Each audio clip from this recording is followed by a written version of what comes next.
نماز صبح کی ادائیگی کے بعد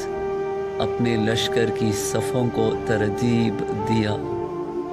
اور لشکر کے ہر سردار کی ذمہ داریاں معین کی۔ اسی دوران عمر ابن سعد بھی اپنے لشکر کی تنظیم و ترتیب میں مشغول تھا۔ جب امام کی نظر دشمن کے کثیر لشکر پر پڑی اور آپ نے اپنے مقابلے پر دشمن کے پرہجوم لشکر کا مشاہدہ کیا تو دعا کے لیے ہاتھ بلند کیے اور فرمایا: بارہ الہ، ہر رنج و غم میں تو ہی میرا سہارا اور ہر مشکل میں تو ہی میری امید کا مرکز ہے۔ مجھ پر جب کبھی مصیبت نازل ہوئی میں نے تیری ہی پناہ لی،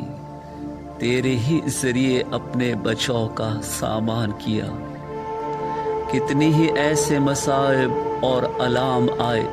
جب دل کمزور پڑ گئے، چاروں تدبیر کے راستے بند ہو گئے، دوست ساتھ چھوڑ گئے اور دشمنوں نے خوشیاں منائی، لیکن میں نے تیری ہی طرف رجوع کیا، تجھ ہی سے فریاد کی اور تیرے سوا ہر کسی سے بے نیاز ہو کر صرف تجھ ہی سے لو لگائی، اور تو نے مجھ سے ہر مصیبت کو دور کیا اور ہر رنج و الم سے مجھے نجات دلائی۔ بے شک تو ہی ہر نعمت کا مالک اور ہر حاجت کا مرکز ہے۔